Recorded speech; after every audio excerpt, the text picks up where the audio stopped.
কিছু বলার নেই তো।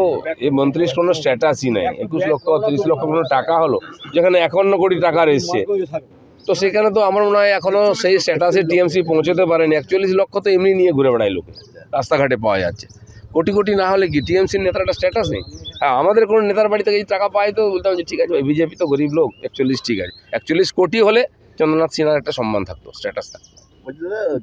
আপনার লোকসভা কেন্দ্রের সব থেকে বিপক্ত অবস্থা হচ্ছে দুটো নদী, দামোদর ও অজয়। তার গতিপথ পরিবর্তন হয়ে গেছে, বালি যেভাবে চলছে, পরিবেশ খুব বিপন্ন। কি বলবেন? এটা নতুন কিছু নাই। পরিবেশ বিপন্নটা সারা পশ্চিমবঙ্গ জুড়ে। মানুষ বিপন্ন, তার পরিবেশ। মানুষই পরিবেশকে বিপন্ন করছে একটা ঝান্ডা নিয়ে, মামাটি মানুষের। আপনি জানেন এখানে একটা সমন্বয় বলে কিছু আছে, লাভ সমন্বয়, তাতে কত বড় ঘাপলা হয়েছে, কত টাকা পয়সা তার মাধ্যমে রং হয়েছে। এখানকার সবচেয়ে বড় নেতা তার সঙ্গে যুক্ত আছে। তো এগুলো তো কেউ জানে না, এরকম নয়। তার জন্য নোটিশ ফোটিশ এসছে, আগামী দিনে আরও কিছু আসতে পারে। কোটি টাকার ক্রিকেট প্রতিযোগিতা করতে তারা একটা প্ল্যাটফর্মকে কাজে লাগিয়ে অন্যায় দুর্নীতি হচ্ছে, লোক জানে, কিন্তু লোক জানে মানে যেদিন লোক চুপ করে থাকবে এরকম নয়। এরও প্রতিকার হবে, যখন তখন চিঠি এসে যাবে, যখন তখন চা খাওয়ার জন্য ডাকও এসে যেতে পারে। যদি কীর্তি আজাদ ক্রিকেটার, তাকে কি দেবেন? ইনসুইঙ্গার দেবেন না গুগলি দেবেন? দেখুন, রিটায়ার্ড ক্রিকেটার, উনি ফর্মে নেই। কীর্তি আজাদকে আমি সম্মান করি, বড় দাদার মতো। তার সঙ্গে আমার আগে পরিচয় হয়েছে। আমাদের পার্টির টিকিটে উনি জিতেছেন। টিকিট আমাদের সিম্বল নাই তো জিততে পারেন। কতবার কংগ্রেসে দাঁড়িয়েছিলেন, কত ভোট পেয়েছিলেন জিজ্ঞেস করুন না। জামানত জব্দ হয়ে গেছে। শত্রুঘ্ন সিনহাও একবার কংগ্রেসে গেছিলেন, সেখানকার জল খেয়ে এসছেন, কী অবস্থা হয়েছে জিজ্ঞেস করুন। তো সেই জন্য পশ্চিমবাংলায় উনি এসছেন, ভালো কথা। সিনিয়র মানুষ, সম্মানীয়, দেশের প্রতিনিধিত্ব করেছেন ক্রিকেটে, আমি সম্মান করি। কিন্তু এটা রাজনীতি। আর উনি যেখানে এসছেন সেখানকার লোক তার নাম শুননি কোনদিন। উনি কোথায় দুর্গাপুর, কোথায় বর্ধমান, কোথায় ভাতার, কোথায় মন্তেশ্বর উনি জানেন? আর যে দিদির হাত ধরে এসছেন, দিদির পায়ে টলছে এখন। তার বাড়ির লোক তাকে ধাক্কা মেরে ফেলে দেয়। বাংলার লোক কখন ধাক্কা মারবে উনি বুঝতেই পারবেন না।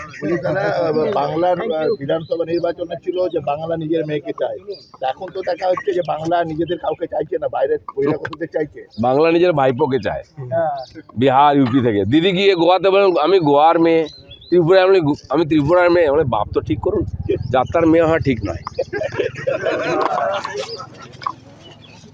দিদিরা, আরে এখন আসছেন আপনারা?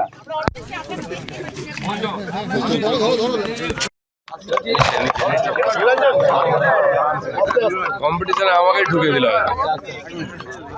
চলো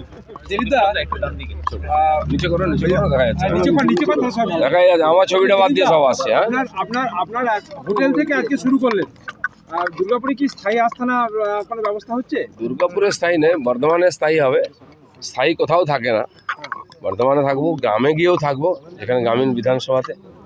খড়গপুর, দুর্গাপুর একটা সেন্টার, এখানেও থাকবো। সেই জন্য বিভিন্ন জায়গায় থাকবো। আজকে ছিলাম দুর্গাপুরে, আজকে এখানে মর্নিং ওয়াক দিয়ে শুরু হলো।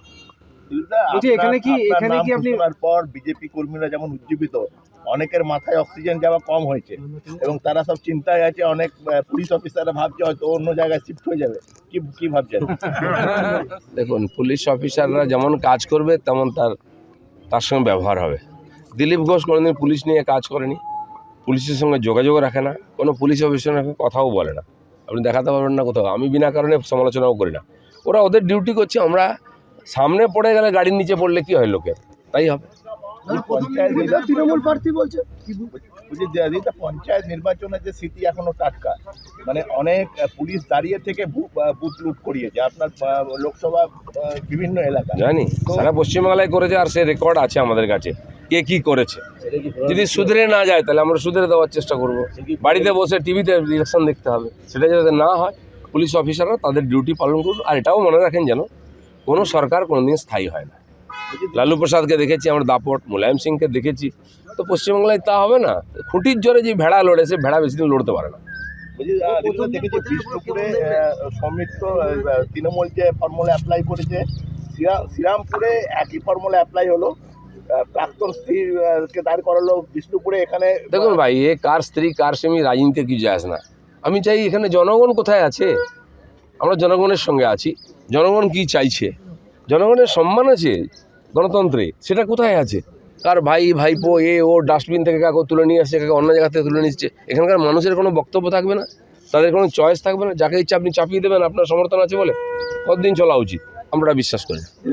তৃণমূল প্রার্থী বলছে সন্দেশখালীর রেখা পাত্রকে প্রার্থী করা হয়েছে, এটা কি বলবেন একটা মাস্টার স্ট্রোক? এবং সেখানে বিক্ষোভ করছে কিছু লোক, তারা কি দেখুন, ওখানে সন্দেশখালী আজকে একটা আন্দোলনের প্রতীক হয়ে গেছে এবং টিএমসি অত্যাচারের একটা নিশানা হয়ে গেছে, ব্ল্যাক স্পট।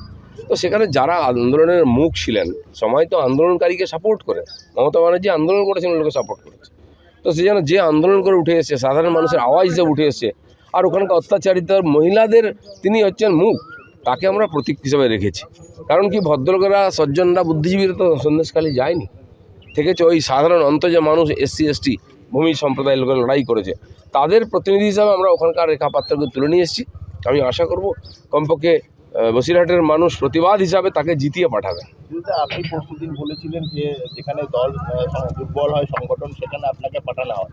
এই বর্ধমান দুর্গাপুর লোকসভা কি দল কি সেরকম মনে করে যে সাংগঠনিক দিক থেকে দুর্বল? কোথাও কোথাও তো দুর্বলতা আছেই। আপনি যেটা বললেন, অত্যাচার যেটা হয়েছে পঞ্চায়েত, তার আগে বিধানসভা নির্বাচনের পরে, এখনও দাগ আছে, এখনও বহু কর্মী ঘর ছাড়া আছেন, এখনও ধমকি দেওয়া হচ্ছে, শুরু হয়ে গেছে মারপিট, কিছু এমএলএ আছেন, আছেন। আমরা বিনা কারণে বিতর্কে যেতে চাই না, আমরা নির্বাচন করতে চাই, মানুষের মতের প্রতিফলন এটা চাই। তো সেই রাস্তায় আমরা লড়াই করছি। কি যদি অন্যভাবে নির্বাচন করতে চাই, আজকে বিজেপি এত দুর্বল নয় যে দাঁড়িয়ে দাঁড়িয়ে দেখবে। আমরা দর্শকের ভূমিকায় থাকবো না, মাঠে নেমে স্টেডিয়াম প্রতিরোধ হবে। বিধানসভাগুলো উত্তেজনা প্রবণ মনে করছেন এখন পর্যন্ত আপনার লোকসভা? আছে উত্তেজনা প্রবণ, অনেকগুলো বিধানসভায় আছে, তারপর কিছু অংশ আছে। আমরা ড্যামেজ ঠিক করার চেষ্টা করছি, কিন্তু কেউ যদি মনে করে ভয় দেখিয়ে ভোট করে নেবে, সেন্ট্রাল ফোর্স ইত্যাদি তো থাকেই। কিন্তু বিজেপি আজকে লড়েছে বলে লোকে 18টা সিট দিয়েছিল, আর লড়াই করে সে ডবল করবে। সবই হবে দাদা, কি হবে সেটা তো আজকে বলতে পারছি না। আমি কি হবে কেউ কল্পনাও করতে পারবে না, কখন হয়ে যাবে। দিদি একটা প্রশ্ন, যে দুর্গাপুরে, বর্ধমান দুর্গাপুরে কি আপনি স্থায়ী বাসিন্দা হবেন, এখানকার ভোটার হবেন? সেখনো ভাবিনি। আমি এতদিন পরে হঠাৎ খড়গপুরে আমার চেঞ্জ করেছিলাম, এবারেই ভোটার। আমার কেন্দ্রই পাল্টে গেল। ভোটার হওয়া কি আছে, 1 মাসের ব্যাপার, এটা অ্যাপ্লাই করলেই হয়ে যাবে।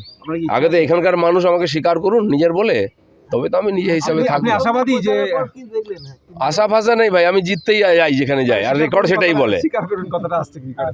আপনি কি ভোটার হবেন? এটাই আমি তো লোকের কাছে প্রার্থনাই করবো এমপি যে আমাকে নিজের করে নিন, আর নিজের করে নিলে গলা জড়িয়ে ধরলে তো হবে না, এমপি জিতিয়ে পাঠাতে হবে দুর্গাপুর বর্ধমান দুর্গাপুরে ভোটার হবে। লোকসভা নির্বাচন সময় বলবে সবকিছু, আগের থেকে বলা যায় না। নির্বাচনের সময় মন্ত্রীর ঘর থেকে 21 লক্ষ